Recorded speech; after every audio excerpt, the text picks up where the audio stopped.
दोस्तों, कयामत यानी judgement day पर तो हमारी दुनिया के सभी इब्राहिमी धर्म यकीन रखते हैं। और इब्राहिमी धर्म क्या है ये तो आप सभी जानते हैं। वो धर्म जो हजरत इब्राहिम अलैहिस्सलाम को मानते हैं, जिनका धर्म हजरत इब्राहिम अलैहिस्सलाम से जाकर मिलता है, उन्हें ही इब्राहिमी धर्म कहा जाता है। और दुनिया के 3 सबसे मशहूर इब्राहिमी धर्म तो सबको पता ही हैं। एक है यहूदी, एक है ईसाई और एक है मुस्लिम धर्म। इब्राहिमी धर्म में मुसलमान के साथ साथ ईसाई और यहूदी भी शामिल हैं।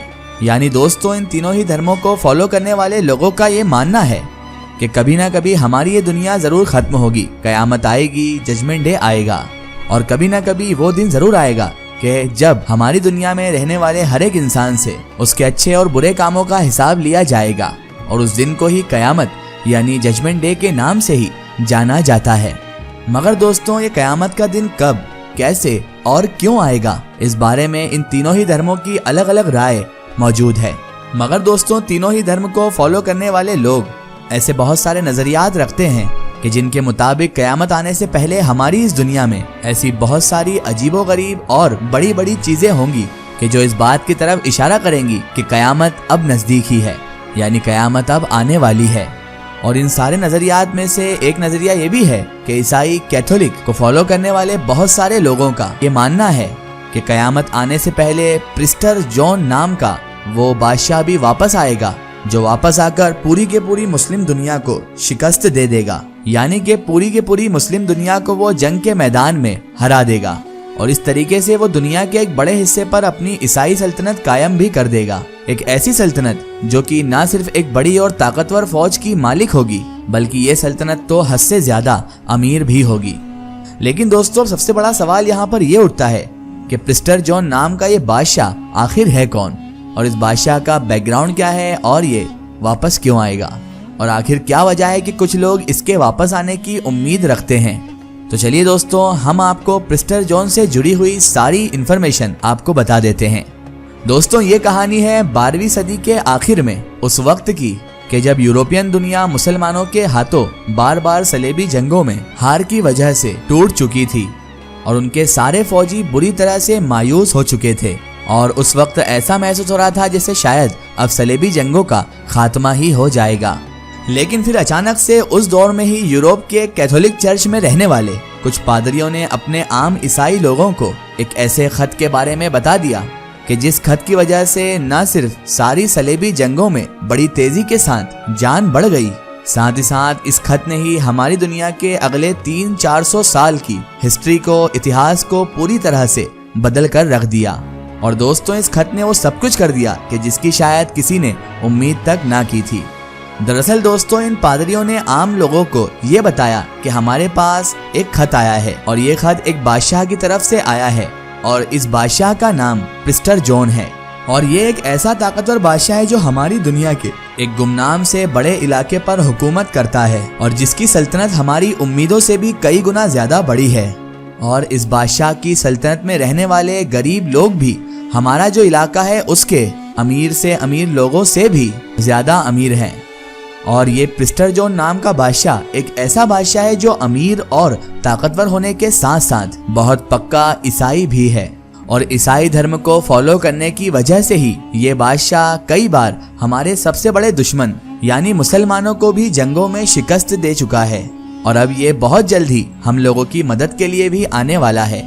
इसके अलावा उन पादरियों ने आम ईसाई शख्स को ये भी बताया कि ये बादशाह कोई आम बादशाह नहीं है, बल्कि ये भी उन्हीं 3 फारसी बादशाहों में से है और उनकी नस्ल में से है कि जो हजरत ईसा अलैहिस्सलाम की पैदाइश के वक्त उनसे मिलने के लिए यरूशलेम शहर चले गए थे। और वहां पहुंचकर इन बादशाहों ने ही हजरत ईसा अलैहिस्सलाम की बारगाह में तोहफे भी पेश किए थे। और इन तीनों ही फारस के मशहूर बादशाहों का जिक्र मशहूर किताब यानी कि बाइबल में भी मौजूद है। अब जाहिर सी बात है कि ये सब बातें सुनकर यूरोप के लोगों के दिलों में खुशी सी दौड़ गई थी जब उन्होंने सुना कि एक अमीर और हद से ज्यादा ताकतवर बादशाह यरूशलेम शहर को फतह करने के मिशन में हम लोगों की मदद करने वाला है और वो आने ही वाला है। तो वो लोग एक बार फिर से तरोताजा हो गए, उनके अंदर एक जोश फिर से पैदा हो गया। वो तमाम ईसाई फौजें जो पिछले कई सालों से लगातार सलेबी जंगों में मुसलमानों से हार जाने की वजह से टूट चुकी थी, उनकी हिम्मत पस्त हो चुकी थी, अब वो हिम्मत और इनकी फौजें फिर से जुड़ना शुरू हो चुकी थी और देखते ही देखते यूरोप के अलग अलग इलाकों की छोटी छोटी फौजों ने एक जगह पर इकट्ठा होना शुरू कर दिया था और इस तरह से अब यूरोप की एक बड़ी सारी फौज, ताकतवर फौज तैयार हो चुकी थी। और ये फौज दोस्तों इसलिए तैयार हुई थी कि जैसे ही प्रिस्टर जॉन नाम का वो बादशाह आएगा तो उसके साथ मिलकर हम लोग बैतुल मुकद्दस यानी यरूशलेम शहर को फतह कर लें। मगर हद से ज्यादा इंतजार करने के बाद भी, इसके बावजूद भी ये बादशाह कभी ना आ सका, क्योंकि दोस्तों ये बादशाह हमारी दुनिया में कभी था ही नहीं, बल्कि ये तो सिर्फ और सिर्फ एक फिक्शनल कैरेक्टर था। मगर हैरानी की बात यह है कि इन सब चीजों के बावजूद भी पूरा का पूरा यूरोप अगले 300-400 सालों तक प्रिस्टर जॉन नाम के इस बादशाह का इंतजार करता रहा था। और इस पूरे दौर में न सिर्फ प्रिस्टर जॉन नामी इस बादशाह के नाम पर बड़ी बड़ी फौजें इकट्ठी की गई, बल्कि एक बड़ा चंदा भी इकट्ठा कर लिया गया था। इसके अलावा यूरोप के लोगों ने न सिर्फ अपने बच्चों को प्रिस्टर जॉन की बहादुरी के किस्से सुनाना शुरू कर दिए, बल्कि यूरोप की शायरी में भी उस दौर में सिर्फ और सिर्फ प्रिस्टर जॉन की बहादुरी का ही जिक्र मिला करता था।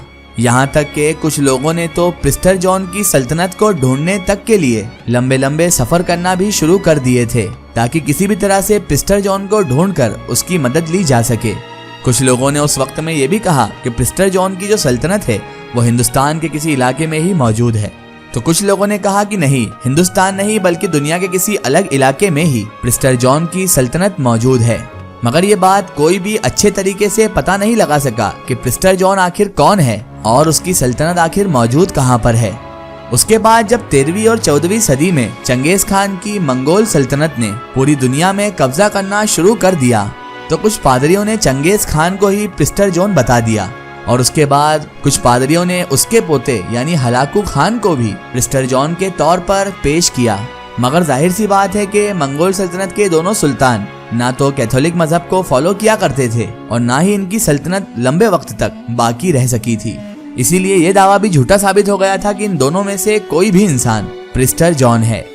आखिरकार फिर एक बार प्रिस्टर जॉन नाम के इस बादशाह की, इस ताकतवर बादशाह की तलाश शुरू की गई।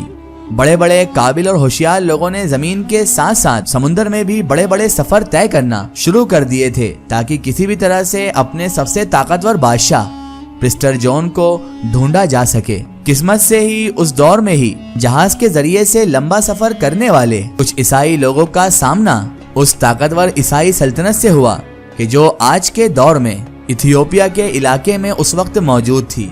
यहाँ पर एक नई और ताकतवर ईसाई सल्तनत को देखकर जहाज में बैठे हुए सभी के सभी ईसाई लोग खुश हो गए थे, क्योंकि उन लोगों को ये महसूस होने लगा कि शायद वो प्रिस्टर जॉन की सल्तनत को ढूंढने में कामयाब हो चुके हैं। इसी वजह से उन लोगों ने न सिर्फ इथियोपिया के लोगों को यूरोप आने की दावत दी, बल्कि उनके ही साथ बहुत सारे बिजनेस से रिलेटेड कॉन्ट्रैक्ट भी कर लिए। मगर यूरोप के ईसाइयों की ये खुशी ज्यादा दिनों तक बाकी नहीं रह सकी थी, क्योंकि अफ्रीका की ही एक मुस्लिम सल्तनत कि जिसका नाम सल्तनत अदल था, उसने उस्मानिया तुर्कों के साथ मिलकर इस इलाके को फतह कर लिया। पुर्तगाली लोगों ने बहुत कोशिशें की कि वो किसी भी तरह से इस सल्तनत को, इस ईसाई सल्तनत को बचा सके, मगर वो इस मुस्लिम सल्तनत और सल्तनत उस्मानिया को ना हरा सके। आखिरकार जब यूरोप के आम लोगों तक इस बात की खबर पहुंची कि उस ईसाई सल्तनत पर, जिसके दम पर वो बहुत सारे बातें कर रहे थे, उस पर भी मुसलमानों का कब्जा हो चुका है, और जिस ईसाई सल्तनत के बारे में उन्हें यह बताया जा रहा था कि वो प्रिस्टर जॉन की सल्तनत है और उस पर ही मुसलमानों ने कब्जा कर लिया है, तो यूरोप में रहने वाले आम ईसाइयों की उम्मीदों पर पानी फिर गया था और उम्मीदें उनकी टूट गई थी। और फिर अब ज्यादातर लोगों ने ये मानना शुरू कर दिया कि प्रिस्टर जॉन नाम की इस दुनिया में कोई चीज मौजूद ही नहीं है। लेकिन दोस्तों, आपको जानकर शायद हैरानी होगी कि आज भी इस जदीद टेक्नोलॉजी के दौर में भी कैथोलिक मजहब को फॉलो करने वाले बहुत सारे ऐसे लोग मौजूद हैं कि जिनका ये नजरिया है कि कयामत से पहले यानी जजमेंट डे से पहले एक न एक दिन प्रिस्टर जॉन नाम का वो ताकतवर बादशाह वापस जरूर आएगा, और वो न सिर्फ हमारी मदद करके यरूशलेम शहर को आजाद करवाएगा, बल्कि साथ ही साथ वो दुनिया के एक बड़े इलाके पर ईसाई सल्तनत को कायम भी कर देगा। फिलहाल दोस्तों, आज की हमारी वीडियो में सिर्फ इतना ही। अगर ये वीडियो आपको पसंद आई है तो इसे ज्यादा से ज्यादा शेयर कीजिए, इसे अपने फ्रेंड सर्कल और रिश्तेदारों तक जरूर पहुंचाएं। इसी तरह की इन्फॉर्मेटिव और हिस्टोरिकल वीडियो के लिए हमारे चैनल को सब्सक्राइब कीजिए और पास में दिए गए घंटी के आइकन को जरूर दबाएं, ताकि हमारी आने वाली हर नई वीडियो की नोटिफिकेशन आप तक पहुंचती रहे।